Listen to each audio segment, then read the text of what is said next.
Welcome back again on this great session today.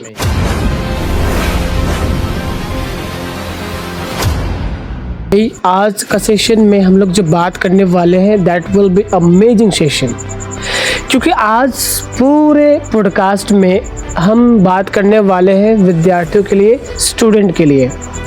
आज student के life में कितनी सारी प्रॉब्लम्स हो रही है एंड हर स्टूडेंट ये फील कर पाएगा कि ये बात सच है कि हम लोग जिस तरीके से मेहनत करते हैं उस मेहनत का फल 100% हम लोग को नहीं मिलता है। आज लाखों विद्यार्थी ऐसे, लाखों स्टूडेंट ऐसे होते हैं जो डरे डरे रहते हैं। डरे डरे का मतलब होता है कि अभी एग्ज़ाम कुछ लोग का नज़दीक हो रहा है। अब उनके माइंड में ये चल रहा है कि एग्ज़ाम नज़दीक हो रही है, बोर्ड एग्ज़ाम देने हमको, बट पता नहीं कितना नंबर आएगा, कितना परसेंटेज आएंगे, कर पाऊँगा अच्छा या नहीं कर पाऊँगा। कुछ लोग खूब सर्च कर रहे हैं इधर उधर कि कैसे अच्छा किया जाए। कई सारे लोग पूछते हैं कि सर कुछ ऐसा तरीका बताइए जिससे मैं अपने एग्ज़ाम में अच्छा परफॉर्म कर पाऊँ, जिससे मैं अपने मम्मी पापा के बिलीफ को बना पाऊँ। जो मेरे मम्मी पापा मेरे को सपोर्ट कर रहे हैं वो सपोर्ट बना रहे हैं और मैं आगे भी बढ़ता रहूँ। तो हमारे साथ सेम, क्योंकि हम दोनों ने ठाना है कि आपकी लाइफ को चेंज करना, आपकी थॉट प्रोसेस को चेंज करना, तो वो तरीका एंड टिप्स आपको देने के लिए हम लोग आ गए हैं। फिर से मैं कुछ सवाल लेकर के आ गया हूँ। जो सवाल मैं करूँगा आपके तरफ से, अगर जो सवाल मैं कर रहा हूँ उनमें से कुछ सवाल अगर छूट भी जाए तो प्लीज़ कमेंट सेक्शन में आप उस सवाल को लिख देंगे ताकि हम अगली एपिसोड में उस चीज़ के बारे में हम लोग बात कर पाएँ। तो सबसे पहला चीज़ कि आज जो सवाल मैं पूछना चाहूँगा, सवाल ये है कि सर अभी 10th 12th ग्रेजुएशन का जस्ट अगले 4 महीने के बाद बोर्ड एग्ज़ाम आने वाले हैं। अब शुरू कब से करनी है तैयारी? अभी से करनी होगी या जब सिलेबस मिल जाएगा तब से, या जब रूटीन मिल जाएगा तब से, या फिर जब हमें एग्ज़ाम लिखने जाना हो उससे एक दिन पहले? हमें एग्ज़ाम की तैयारी कब से शुरू करनी चाहिए सर? सबसे पहले देखा जाए तो आपको थैंक यू बहुत बहुत। पहले आपका क्वेश्चन है कि परीक्षा की तैयारी कब से और किस तरीके से करनी चाहिए। तो सबसे पहले हम बता दें कि जो भी आपका सिलेबस पढ़ना है, सबसे पहले तो आप सिलेबस कंटेंट को आप अपने कॉपी में लिखिए। सवाल कीजिएगा कि सर बुक में तो लिखा हुआ, फिर कॉपी में क्यों लिखें? यही कारण है कि हम बुक में लिखा हुआ देख लेते हैं तो सारा चीज़ दिमाग में क्यों नहीं आता। उसका एक निचोड़ यही है कि जो भी आपको पढ़ना है, चाहे वो SST हो, मैथ्स हो, साइंस हो, आपका पूरा कंटेंट आपकी कॉपी में लिखा होना चाहिए। जब आप लिखिएगा तो याद होगा कि शायद ये हम नहीं पढ़े हैं और इसको पढ़े हैं। और बात रह गई कि परीक्षा की तैयारी आखिर समय में नहीं, बल्कि परीक्षा की तैयारी तारीख से काफ़ी पहले शुरू कर लेना चाहिए। सबसे पहले पूरा सिलेबस देखने के लिए बोले कौन सा विषय मजबूत है, कौन सा कमज़ोर है। फिर रोज़ एक छोटा सा लक्ष्य बनाना है और पढ़ाई करना है। ये नहीं कि बस जिस दिन एग्ज़ाम है उससे 2-3 महीने पहले इसको तैयारी करना है, बहुत अच्छे से करना है, बिल्कुल नहीं। सिर्फ पढ़ाना नहीं है, सिर्फ पढ़ना नहीं है, याद करना नहीं है, टेस्ट देना नहीं है, इन चारों को तैयारी में शामिल कर लेना जरूरी है। क्योंकि अभी के टाइम में प्रीवियस ईयर्स के क्वेश्चन कोई नहीं भी बनाते हैं, तो अगर आप प्रीवियस ईयर्स के क्वेश्चन बनाते हैं तो बहुत अच्छा रहता है। टेस्ट अगर देते हैं वीकली, मंथली, तो ये बहुत अच्छा होता है। तो सबसे पहला तैयारी का ये रणनीति होना चाहिए कोई भी छात्र का, ये पहला सवाल। ऑलराइट, बिल्कुल आपको एग्ज़ाम की तैयारी तब से नहीं करनी है जब आपको ये सिलेबस मिले या फिर आपको डेट आ जाए कि इस डेट से आपकी एग्ज़ाम होने वाली है, बल्कि आपको अभी से इसी वक्त से एग्ज़ाम की तैयारी करनी शुरू कर देनी चाहिए। उसके लिए वेट नहीं करना है आपको। और तैयारी नहीं, ये तो आपकी ज़िंदगी का वो क्या बोलते हैं, अहम रिजल्ट निकलने वाले ना, पिछले 10 साल का रिजल्ट निकलेंगे। आप उसके लिए, उस इतने बड़े रिजल्ट के लिए आप क्या 2 दिन मेहनत करेंगे? अच्छी मेहनत करना पड़ेगा, लास्टली तो मेहनत करना ही ना। और तो सबसे पहला कि जब आप बैठे हुए हो तो सोचिए मत, कॉपी किताब निकालिए और अभी से वो प्लानिंग करना शुरू कर दीजिए, जैसे कि सर ने आपसे बात करी। Now my second question is, अगर परीक्षा में कभी कभी ऐसा होता है कि सर अब तो वक्त ही नहीं बचा, अब तो वक्त ही नहीं बचा, अब मैं क्या करूं सर, क्या करूं मैं, क्या पढूं मैं, किस तरीके से तैयार करूं। सर अगर वैसे बच्चे जो कि पूरे साल भर कुछ नहीं पढ़े, अब अगले महीने उनको एग्ज़ाम देना है, अब 1 महीने में वो किस तरीके से तैयारी करे, क्या रणनीति अपनानी चाहिए उनको, किस तरीके से सॉल्यूशन करना चाहिए, किस तरीके से रूटीन से होना चाहिए उनके कि 1 महीने में भी वो अच्छा स्कोर्स कर पाए। देखिए अभी के टाइम में अगर आप बोल रहे हैं कि कुछ भी नहीं पढ़ा है, अभी तक मतलब ठीक से पढ़ाई नहीं की है, मतलब कुछ तो पढ़ा है वो, जो भी टीचर से स्कूल में पढ़ा हो, कोचिंग में पढ़ा हो, कुछ तो पढ़ा हो, वो मन से नहीं पढ़ा है। तो अगर परीक्षा में मात्र 1 महीना बचा हुआ तो भी आप स्मार्ट तरीके से आप पढ़ सकते हैं, इसमें घबराने का बिल्कुल ज़रूरत नहीं है, क्योंकि 1 महीना में भी तैयारी अच्छा किया जा सकता है। सबसे पहले आपको क्या करना है, फिर से आपको सिलेबस ही देखना है, और सिलेबस में जो भी चीज़ें आपको टाइम टेबल बना लेना है, पहले 20 दिन तक लगातार सिलेबस को पूरा देख करके उसको पहले बना लेना है। और जो बचता है मात्र 7 दिन, तो 7 दिन में आपको सिर्फ और सिर्फ रिवीजन करना है, क्योंकि पढ़ लेने से कुछ नहीं होता, प्रैक्टिस करना बहुत ज़रूरी है, रिवीजन करना बहुत ज़रूरी है। और बाकी जो 3 दिन बचता है वो महत्वपूर्ण चीज़ों में, जैसे मान लिया जाए कि मैथ्स का कुछ सवाल है, साइंस का कुछ सवाल है, SST का कुछ सवाल है, जो कुछ ऐसे क्वेश्चन होते हैं जो परेशान करते हैं, तो उस क्वेश्चन को ज़्यादा से ज़्यादा हमको देखना है मात्र 3 दिन में। तो इस तरीके से अगर हम तैयारी करते हैं, और इस समय आपको थोड़ा सा ज़्यादा ध्यान क्या देना, सोशल मीडिया से थोड़ा टाइम ज़्यादा कम देना है ना। अगर हम बोल दें कि नहीं देना है तो ये बहुत बड़ा बात हो जाएगा, कम देना है। और मोबाइल से बहुत दूरी बना लेना है, गैर ज़रूरी चीज़ों से भी दूरी बहुत बना लेना है। गैर ज़रूरी मतलब जो आपको ज़रूरत है बस वही चीज़ होगी, क्योंकि अभी 1 महीना आपको एग्ज़ाम का प्रिपरेशन करना है, और अगर एग्ज़ाम की प्रिपरेशन में भी आप मोबाइल को इंक्लूड करते हैं तो शायद आप पढ़ाई नहीं करना चाह रहे हैं, आप सिर्फ बहाना ढूंढना चाह रहे हैं, तो ऐसे आप तैयारी कर सकते हैं। Alright, that's amazing answer. और आप इस चीज़ को नोट करते जाए, अगर जितनी भी चीज़ें आपको समझ में आ जाए तो प्लीज़ नोट करते जाए, और अगर नहीं समझ में आए तो कमेंट में बताइएगा सर ये वाला टॉपिक हम लोग को बिल्कुल भी नहीं समझ में आया, ठीक है। और सबसे बड़ी बात कि हमने सवाल किया कि 1 महीना बचा हुआ है और हम तैयारी कैसे करें, तो काफ़ी अच्छे तरीके से हमने बताए, और थोड़ा सा इसमें मेरा एक्सपीरियंस भी है, तो मैं अपना एक्सपीरियंस थोड़ा सा आपको शेयर करना चाहूँगा। मेरा ऐसा हुआ क्योंकि मैं भी 12th में सेम कंडीशन मेरा भी हुआ था, है ना।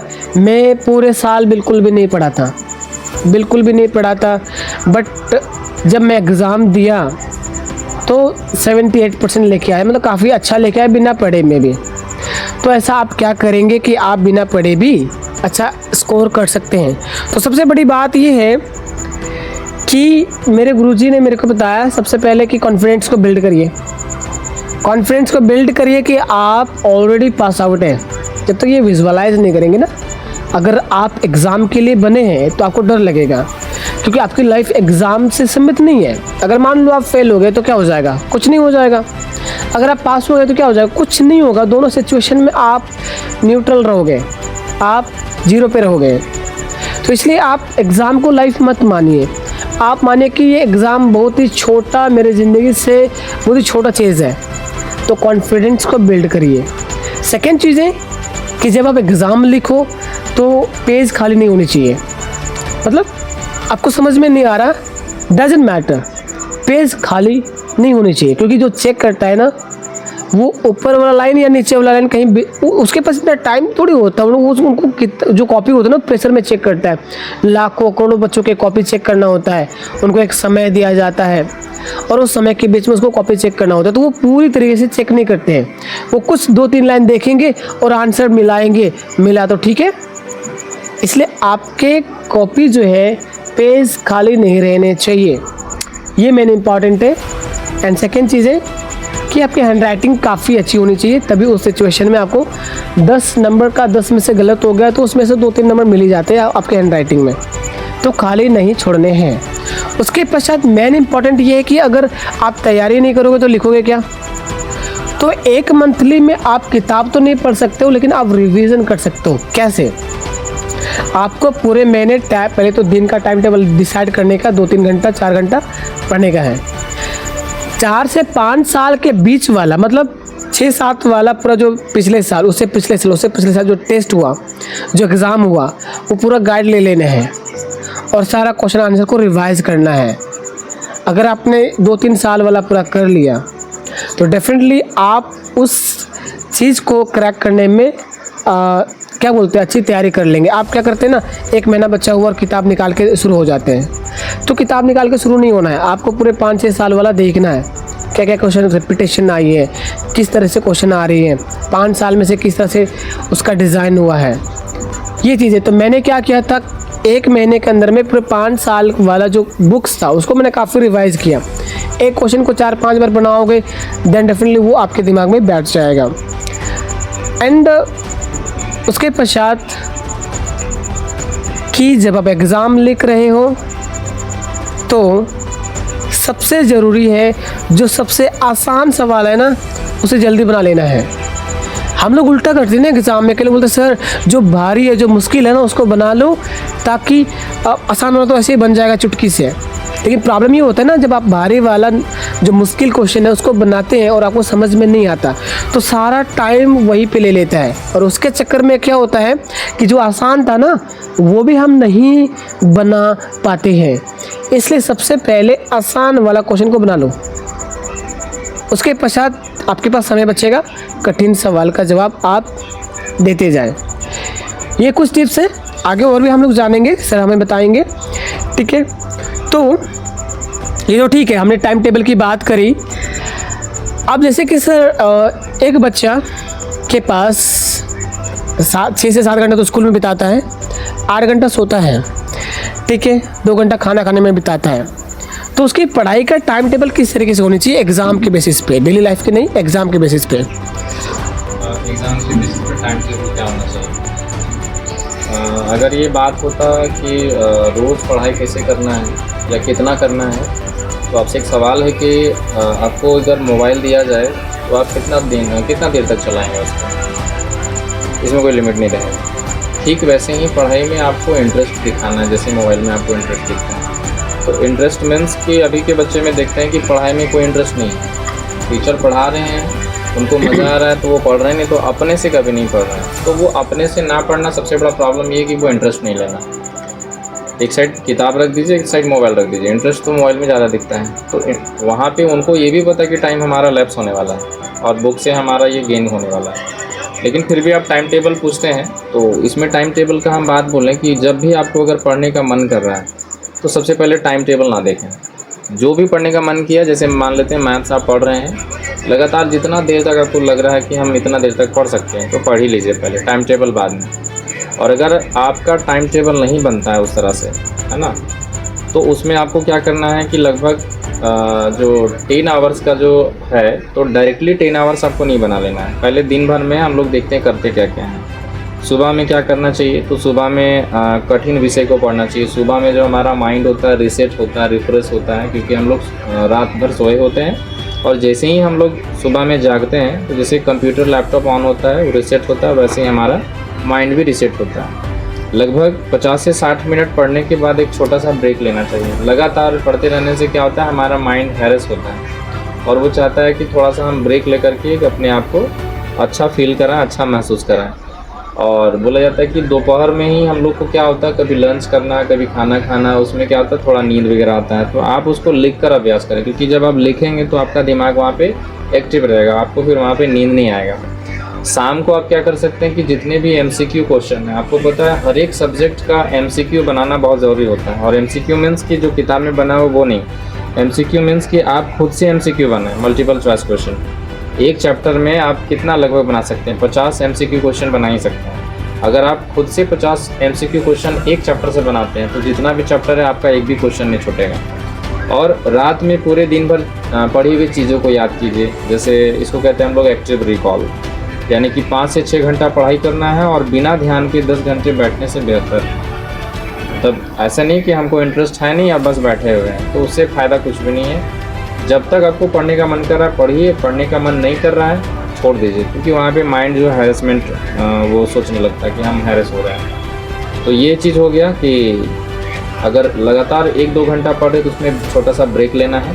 और सुबह में जो हार्ड जो प्रॉब्लम्स होते हैं उसको ज़्यादा पढ़िए, क्योंकि दिमाग जो रिसेट होता है उस समय। दोपहर में आपको क्या करना है, लिख करके, क्योंकि आदमी को आलसीपन बहुत जल्दी आता है, तो लिखिएगा तो आपका जो आलसीपन दूर होगा। प्रत्येक सब्जेक्ट का शाम में आपको क्या करना है, जा करके MCQ क्वेश्चन बनाना है और MCQ क्वेश्चन बनाने के बाद जितना दिन भर आप काम किए वो रात में फिर से उसको रिकॉल करना है।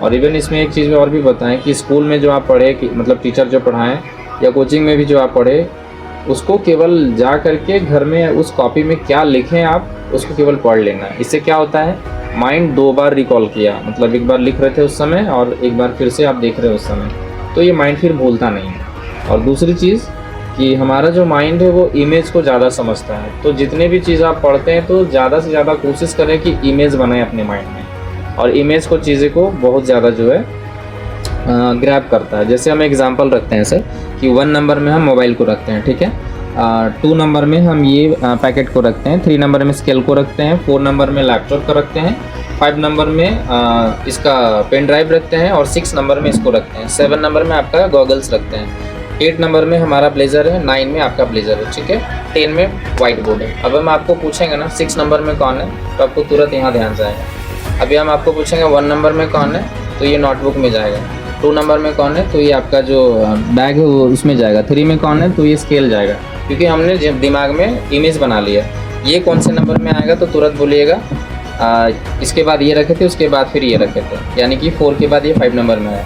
तो वैसे ही आपको क्या करना है, दिमाग में इमेजेस ज़्यादा बना लेना, इमेज हमारा माइंड ज़्यादा ग्रैब करता है।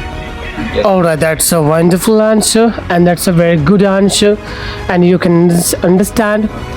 एक चीज़ बहुत अच्छी चीज़ सर ने बताया कि एक दिन में 10 घंटा पढ़ने से अच्छा है कि आप रोज़ सही समय पे थोड़ा थोड़ा रोज़ पढ़ें। एक दिन में दिमाग ख़राब करने से अच्छा है कि थोड़ा थोड़ा रोज़ पढ़े और शांतिपूर्वक आप तैयारी करें। अब देखिए आपका बोर्ड एग्ज़ाम है, आपको सीरियस तो होना पड़ेगा, इसमें कोई बहाने कोई ये शादी ये कि सर हम तो इतना घंटा नहीं पढ़ेंगे, बोर्ड है भाई करना तो पड़ेगा। तो आपको क्या करना चाहिए, सबसे पहला चीज़ आपके किताब के कुछ एक्सपीरियंस शेयर करना चाहेंगे। आपकी किताब में टोटल चैप्टर कितना, उससे नहीं, टोटल कितना पेज है वो पेज और टोटल कितना दिन आपके पास बचा हुआ है उस दिन से उस पेज को डिवाइड कर देना है। कितना दिन बचा हुआ है और टोटल पेज कितना है उस चैप्टर का, उसको डिवाइड करके जो आएगा वो पेज आपको एक दिन में पढ़ना है। अगर आपने गाइड लिया हुआ है 2-3 साल का तो उसको मिला करके देखना है कि कितने टोटल पेज हो रहे हैं एंड उसको पूरा डे से डिवाइड कर देने हैं और जो एक दिन का निकलेगा उसे आपको पूरा करना है। बोर्ड एग्ज़ाम में अगर अच्छी तैयारी करनी है तो इतना करने का है। और अच्छी चीज़ ये है कि आपको जो है सर ने बताया कि जो हमारा माइंड होता है ना पूरा दिन भर काम करके थका हुआ रहता है, इसलिए जो डिफ़िकल्ट सब्जेक्ट है ना उसे सुबह उठ करके पढ़े। आप बोलोगे सर सुबह उठ नहीं पाते, तो ये आपकी प्रॉब्लम है, इस प्रॉब्लम को हटाइए। आपके इस प्रॉब्लम के लिए हम ये दूसरा सोल्यूशन नहीं दे सकते कि आप नहीं उठ सकते तो इसका कोई और सोल्यूशन है, नहीं रात में जल्दी से है ना। आपका सोल्यूशन ये है कि उठना ही पड़ेगा, है ना। एक कहावत है ना, mercy to other never mercy to yourself. दूसरों पे दया करें, खुद पे दया कभी मत करें, राइट।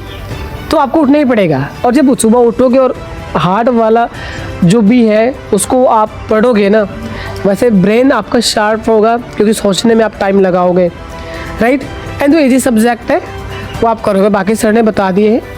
और अगर नहीं समझ में आए तो कमेंट में बताएंगे सर कि आपने ये वाला चीज़ अच्छा से एक्सप्लेन नहीं किया।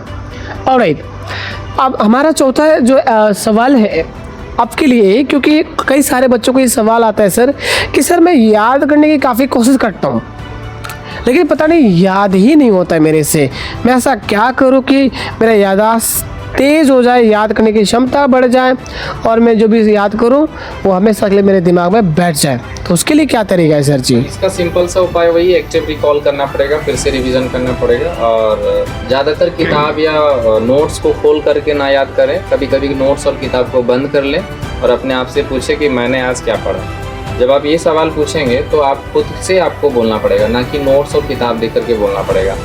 तो आपको फिर से बोल करके या लिख करके कोशिश करना है, उस चीज़ को याद करना है और स्पेस रिवीजन करना। मीन्स कि आज जो पढ़े अगले दिन क्या पढ़ें, फिर कुछ दिनों के बाद क्या पढ़े, सप्ताह के अंत में रिवीजन करें। इसको कहते हैं हम लोग रिव्यू। मतलब पूरे सप्ताह में एक दिन संडे आता है या सैटरडे, कुछ भी एक दिन आप मान लो, और उस दिन आपको रिव्यू ही करना है। और रिव्यू करने से क्या होगा, यहाँ पे क्या पढ़ें पिछले बार हम लोग वो भूल जाते हैं। यानी कि अगर देखा जाए कि एक महीना से हम पढ़ा रहे हैं लेकिन चैप्टर तो बहुत आगे हम पढ़ा के निकल गए। पिछले बार हम क्या पढ़े हैं, कौन सा क्वेश्चन हार्ड लगा था, सबको एक श्रेणी बनाइए, कॉलम बनाइए कि कौन सा आसान क्वेश्चन हमारे लिए। सारे बच्चे के लिए आसान और प्रॉब्लम वाला क्वेश्चन अलग अलग होता है। तो सबका पहले एक आसान क्वेश्चन को एक अलग कॉलम में डालिए, उससे जो ऊपर वाला होता है उससे एक बीच वाला कॉलम में डालिए, फिर जो सबसे हार्ड होता है उसको अलग में रखिए। और रिवीजन का मतलब ये नहीं होता कि हम पूरा किताब को फिर से पढ़े A to Z, नहीं। जो आपका प्रॉब्लम वाला पोर्शन है उसको फिर से रिवीजन करना है, जो आपको आता है उसको नहीं करना है। तो पढ़ा हुआ याद इस तरह से रहता है। और दूसरा चीज़ कि हम पिछले बार भी हम बताएं क्या कि अगर आप जो है पढ़ा हुआ चीज़ को याद रखना चाहते हैं तो सुबह उठ करके पढ़ना शुरू कर दीजिए, क्योंकि हमारा माइंड बार बार बता रहे रिसेट होता है, चीज़ों को ग्रैब करता है बहुत जल्दी, है ना। और यहाँ पे क्या है कि बोल करके और लिख करके सबसे ज़्यादा याद होता है। अगर आप कोई भी चीज़ को सुनते हैं तो किसी से जो पढ़ा हुआ चीज़ होता है, इसीलिए टीचर की बातें हमेशा याद आता है, क्योंकि वो सुन करके याद हुआ है। तो आप सुन करके, लिख करके और बोल करके बहुत ज़्यादा जो है ग्रैब कर सकते हैं और ये पढ़ा हुआ याद रह सकता है। ऐसा होता है कि हमारे यहाँ एक बार अगर हम पढ़ ले तो वो तो भूलते नहीं है सर, क्योंकि वो तो चीज़ें एक होता है हमारा माइंड सबकॉन्शियस, उसमें चला जाता है। तो सबकॉन्शियसली पढ़िए और ज़्यादा से देखिए कि हमारा माइंड अभी पढ़ने की स्थिति में है या नहीं है। प्रेशर में अगर पढ़ेंगे तो शायद नहीं पढ़। All right, that's a wonderful answer, and definitely you are understanding what we are giving you the अभी चूँकि मैंने मेरे चौथा क्वेश्चन ऑलरेडी पूछा है, मेरा पांचवा क्वेश्चन का ऑलरेडी आंसर सर ने दे चुके हैं, रिवीजन करने का तरीका। एंड उसके पश्चात ये वाला आंसर भी सर ने दे चुके हैं कि क्या हमें पिछले वाला मॉक टेस्ट या पिछले एग्ज़ाम जो हुए पिछले 3-4 साल का, वो भी हमें करना चाहिए। ये ज़रूरी है, ये पता चलता है कि किस तरह से क्वेश्चन को रिपीट किया जाता है। डिस्ट्रैक्शन के बारे में भी सर ने बात की है कि आपको डिस्ट्रैक्ट नहीं होना है, राइट। अब मेरा जो 8वां सवाल है, इसमें सर ऐसा होता है क्योंकि कुछ बच्चे पढ़ तो रहे हैं, बहुत ध्यानपूर्वक पढ़ रहे हैं, बट इन देयर माइंड, उनके माइंड में ना डर चला रहता है, पता नहीं होगा कि नहीं होगा, पता नहीं होगा कि नहीं होगा, मम्मी पापा चिल्ला रहे हैं अगर अच्छा नंबर इस बार नहीं है तो फिर प्रॉब्लम हो जाएगा, ठीक है। तो उसके अंदर में डर, एंजाइटी, प्रॉब्लम, डिप्रेशन, इस तरह से प्रॉब्लम आ रहे हैं। तो जो बच्चे को डर लग रहा है या तनाव में है, वो इस डर और तनाव को कैसे कंट्रोल करेंगे? सबसे पहले बताएं, अगर परीक्षा से डर लग रहा है तो ये अच्छी बात है। अगर परीक्षा से डर ही नहीं लग रहा है तो समझिए आप गए फिर होलसेल के भाव में। परीक्षा का डर होना ये सबसे अच्छा बात है, क्योंकि तनाव ही है जो आपको एग्ज़ाम में प्रिपरेशन करने के लिए आगे बढ़ाएगा। लेकिन डर के कारण पढ़ाई को छोड़ देना ये बड़ा समस्या बन जाता है। तो डर होना, जैसे आपको बताएं सर, कृष्ण और अर्जुन जब लड़ने के लिए गए तो अर्जुन अपने आप से बोला कि हमको डर है इस युद्ध से। इसका मतलब ये नहीं कि वो हार जाएगा, उसको डर इसलिए था क्योंकि वो प्रिपरेशन करेगा। तो डर हमेशा नेगेटिव चीज़ नहीं होता, डर हमेशा अच्छा चीज़ होता है कि आप उससे डर रहे, मतलब आपका प्रिपरेशन अच्छा होने वाला है। सबसे पहले समझिए कि परीक्षा आपकी पूरी ज़िंदगी का फैसला नहीं करता है। लगभग बच्चे यही समझ लेते हैं कि जो 3 घंटा का हम लिख रहे हैं वही हमारा 1 साल का रिजल्ट है, बिल्कुल नहीं। फिर अपनी तैयारी पर कैसे ध्यान दें? पहले तो अपने आप को कॉन्फिडेंटली बनाएं, है ना। सबसे पहले गहरी सांस लें, पर्याप्त नींद लें, थोड़ा व्यायाम करें और दूसरों से अपनी तुलना ना करें। ये सबसे बड़ा मिस्टेक है कि कभी कभी क्या होता है कि हम दूसरों से कंपेयर करने लगते हैं कि अगर वो लड़का हर समय हर स्कूल में जो है अच्छे क्वेश्चन को आंसर बता देता है, कोचिंग में भी वही बोलता है, कॉन्फिडेंस अपना लूज़ ना करें। कभी कभी जो बच्चा जान रहा है उसका मार्क्स कम आ जाता है और जो नहीं जान रहा उसका मार्क्स अच्छा आ जाता है। तो आप कंपेयर करना बंद कीजिए। जब भी डर लगे यह मत सोचिए कि अगर मैं फेल हो गया तो क्या होगा।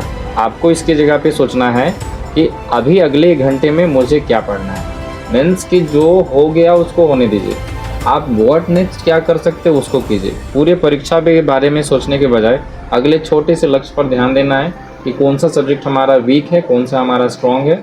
वीक पोर्शन को ज़्यादा रिवीजन कीजिए, बोल करके, लिख करके और सुन करके तो बहुत ज़्यादा याद होता है। और ज़्यादा से ज़्यादा कोशिश कीजिए कि कॉन्सेप्ट को क्लियर कर लें, क्योंकि कॉन्सेप्ट अगर क्लियर नहीं होते हैं तो फिर हमको लगता है कि कोई भी चीज़ आपका फिर वो ब्रेक में डाला रहेगा, फिर आपको दिमाग में एंजाइटी वही रहता है कि शायद होगा कि नहीं होगा। तो ये आपके माइंड में ही नहीं बोलना है, जिससे हमारा जो हम बोलते हैं वो फ्रिक्वेंसी हम छोड़ते हैं यूनिवर्स में।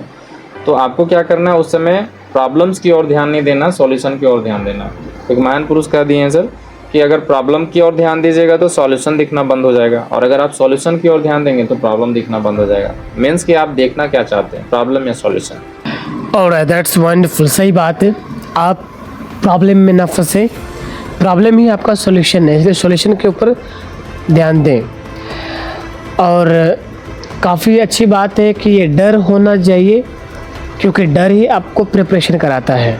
आप जब डरोगे तो आप प्रिपेयर करोगे, तैयारी करोगे, मजबूत तैयारी करोगे, और इसमें आपको डरने की कोई ज़रूरत नहीं है, क्योंकि एग्ज़ाम ही आपका अंतिम लक्ष्य नहीं है, आपका लक्ष्य कुछ और है।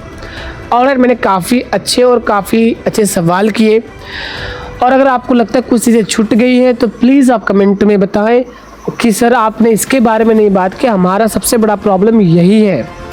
ऑलराइट, तो इन द लास्टली एक सवाल पूछूंगा एंड देन आज की मीटिंग को, आज के पॉडकास्ट को एंड अप करेंगे कि सर कुछ ऐसा गोल्डन रूल्स बता दीजिए जिसको अगर वो ज़्यादा नहीं, अगर 30 डेज भी फॉलो करते हैं ईमानदारी के साथ, तो निश्चित ही वो अच्छे स्कोर के ऊपर चले जाएंगे।